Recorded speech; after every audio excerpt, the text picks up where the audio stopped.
no es una palabra que muchas veces nos cae cómoda, especialmente cuando tenemos alguna situación no resuelta con alguien. Especialmente cuando a lo mejor dentro de nuestro hogar las cosas están un poco caóticas. Y también que vivimos un tiempo donde las relaciones humanas están muy enfermas, muy afectadas.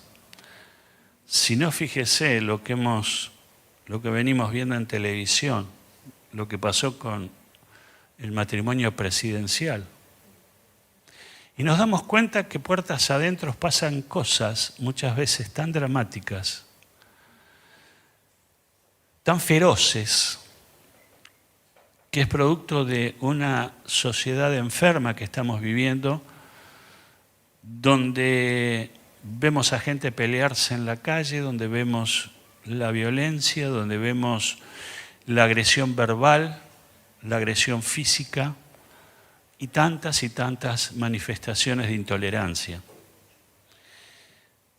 Y a lo mejor sin ir a los extremos, como recién les acabo de comentar, nos podemos sencillamente situar en la pregunta: ¿con quién estás teniendo un conflicto que no has resuelto todavía?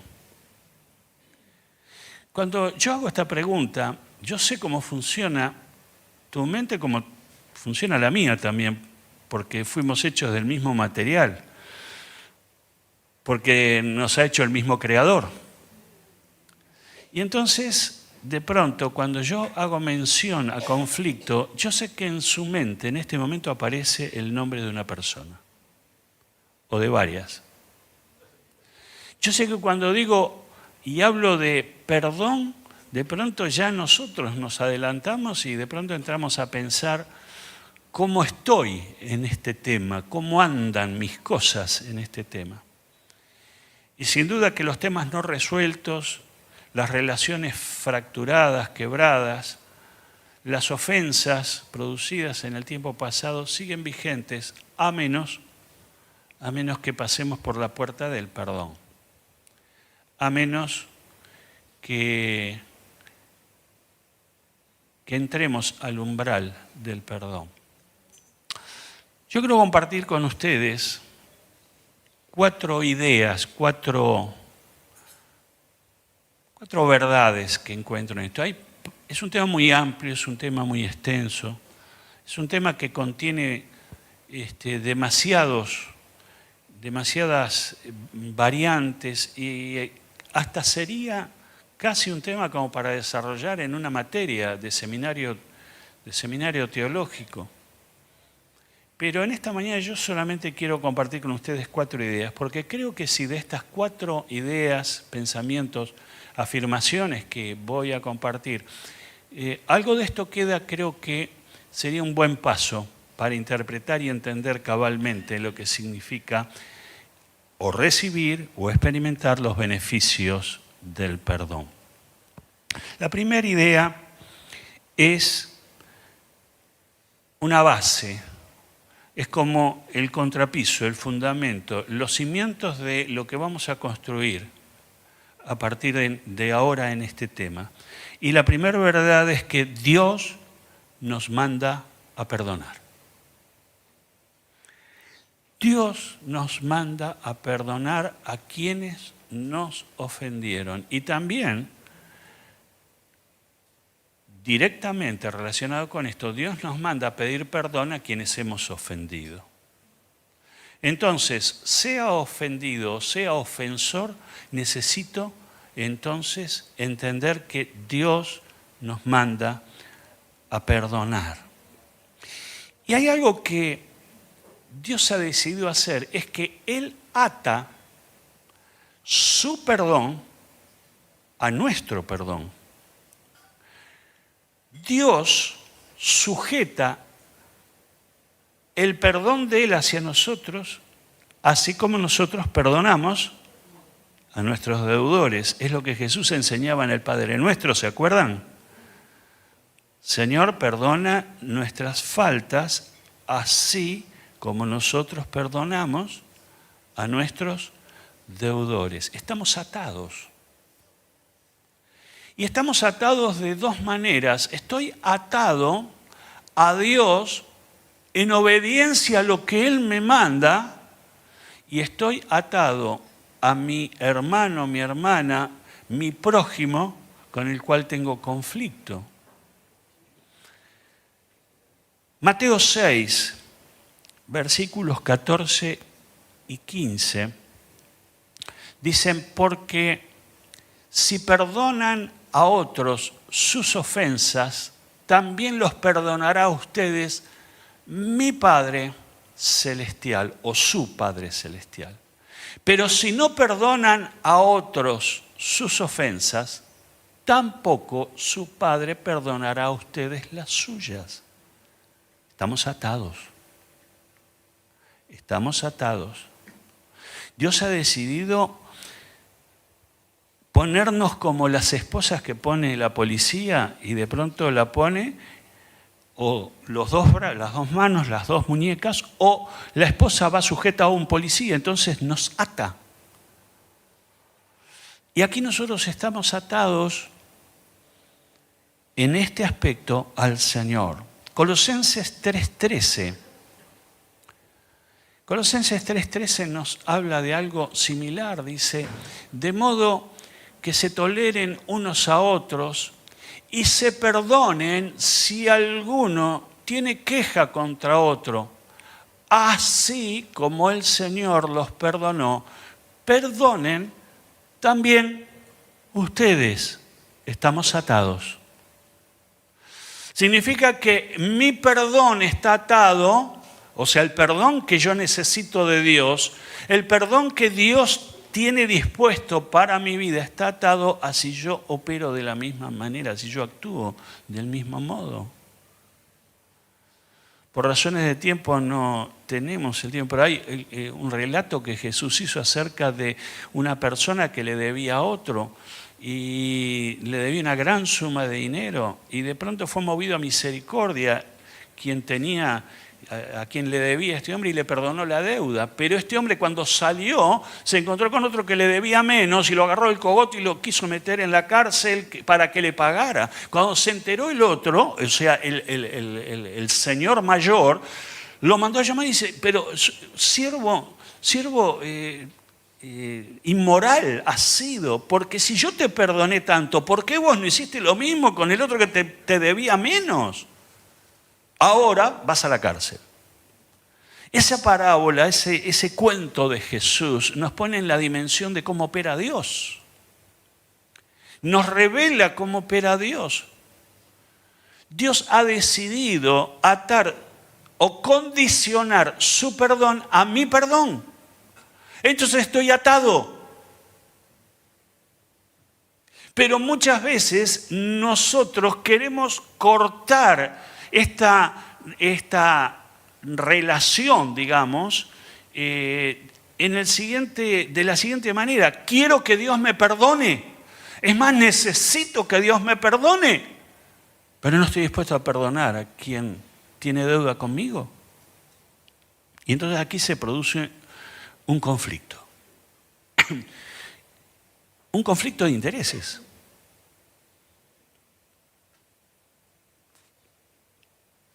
¿Cómo perdona Dios? Yo tendría que hacer un poco de memoria y de pronto razonar, recordar en qué consistió el perdón de Dios para conmigo. Dios en Jesucristo cargó el pecado de todos nosotros. La asombrosa diferencia es que Cristo era justo, era sin pecado, y se hizo pecado por nosotros, por mí. Cargó con mi pecado, lo llevó a la cruz, su muerte en la cruz me exoneró de mi culpa, de mi responsabilidad, y fui libre por la muerte de Cristo en la cruz del Calvario. Y por fe, por recibir ese sacrificio que Jesús hizo, mis pecados fueron perdonados, y los tuyos también. De esta manera, Dios operó. Para entender la dimensión del perdón de Dios, tengo que entender la parábola del hijo pródigo. Porque allí se nos revela el corazón del Padre. Y el hijo pródigo un día le pidió sus bienes o la proporción de su herencia y se fue y lo malgastó y vivió perdidamente. Y cuando no tuvo más un peso en el bolsillo, muerto de hambre, dijo: voy a volver a mi casa, voy a pedir perdón a mi padre. Y así fue. Y volvió. Y le dijo: Padre, pecado contra el cielo, contra ti, no soy digno de ser llamado tu hijo, haceme como un jornalero. Pero el padre lo tomó, lo abrazó, le hizo poner sandalias en sus pies, le hizo cambiar la vestimenta y volvió a poner el anillo de sello en su mano, que era señal de distinción y de retomar otra vez el lugar de hijo que había perdido. Así obra el corazón del Padre. Y dijo: vamos a hacer fiesta porque mi hijo estaba perdido, pero hoy fue hallado. Y el Señor hizo fiesta por ti también. Y por mí.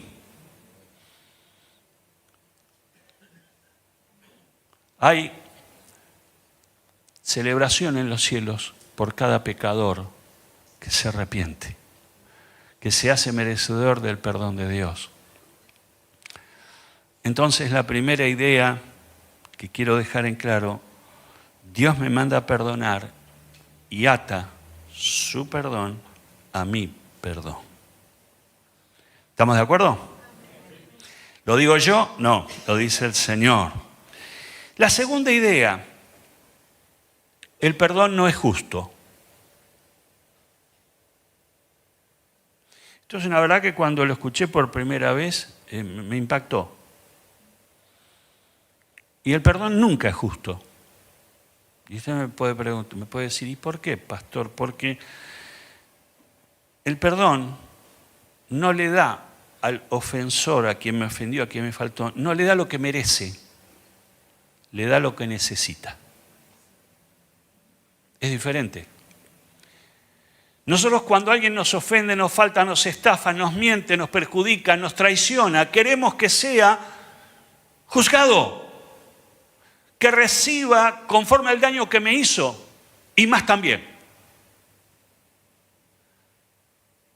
Pero no opera así el perdón. El perdón, revelado en las Escrituras, en la palabra de Dios, porque el perdón nunca da lo que merece la persona, da lo que necesita la persona. Cuando yo fui salvado por la sangre de Cristo, yo no recibí lo que yo merecía, pero recibí lo que yo necesitaba. Y cada uno de mis pecados lo atestigua. Y cada uno de mis hechos lo atestiguan.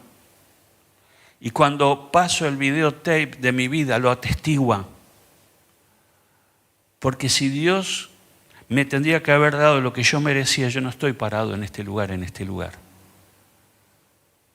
Estoy parado en este lugar, estoy medio repetitivo. Porque solo por gracia podemos estar donde estamos y haber recibido lo que recibimos.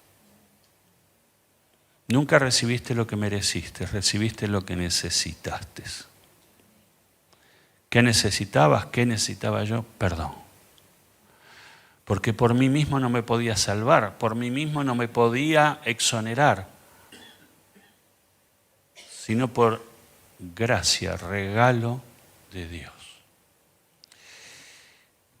Romanos 3, 23 y 24. Pues todos han pecado y están privados de la gloria de Dios. En Reina Valera dice: están destituidos de la gloria de Dios. Pero por su gracia son justificados gratuitamente mediante la redención que Cristo Jesús efectuó. Aleluya. Yo creo que esta mañana, no sé cuántas noticias buenas quisieras recibir, pero si hay una noticia buena es esta. No estás recibiendo lo que mereces, estás recibiendo lo que necesitas. Por gracia somos salvos por medio de la fe. Esto no es por nosotros, es don de Dios. Es regalo de Dios. El perdón beneficia al que lo recibe.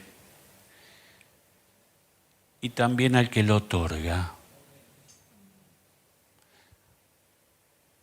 El perdón beneficia al que lo recibe, el otro. Pero pocas veces nos hemos puesto a pensar en qué me beneficia a mí, que soy llamado a perdonar, a soltar perdón hacia el otro. Yo también soy beneficiado. Vamos a ver eso, ¿por qué? Mateo 18, 21 y 22.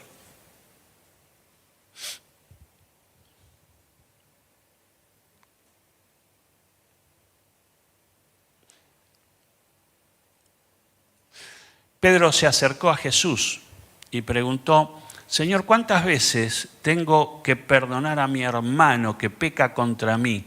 ¿Hasta 7 veces? Paramos ahí un segundito. Ahora entramos en el 22. Pedro se mandó una piolada. Pedro era vivo.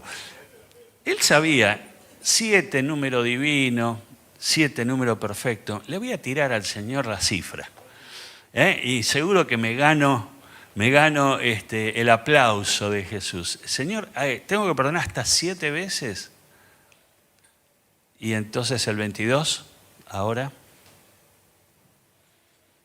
no te digo que hasta 7 veces, sino hasta 70 veces 7, contestó Jesús. En hebreo, esta 70 veces 7 es casi, era número infinito.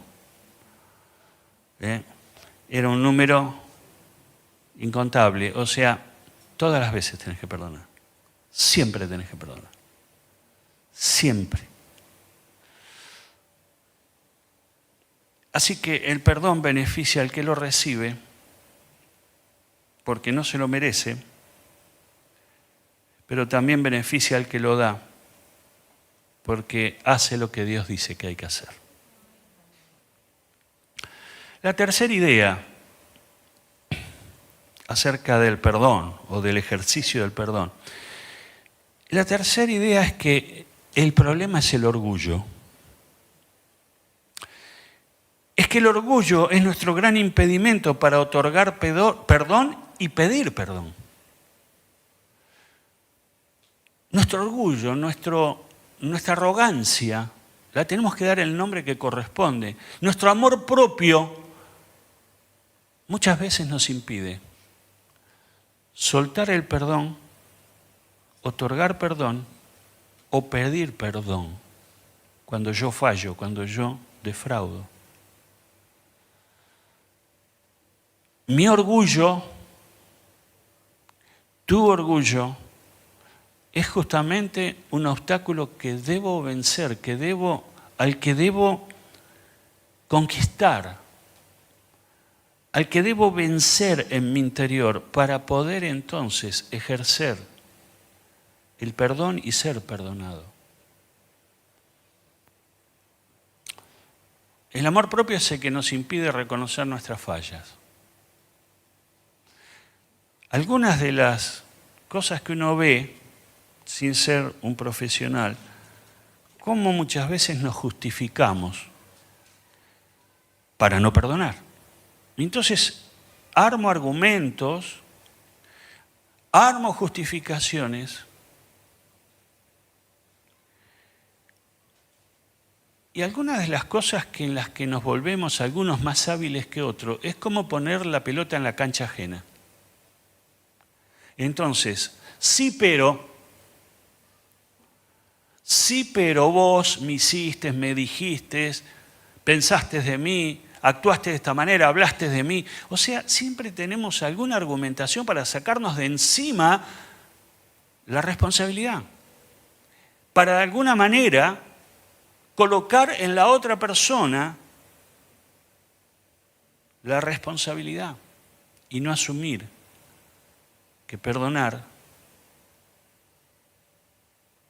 que pedir perdón está y debe estar en mí. Debe ser una práctica en mi vida más frecuente de lo que es.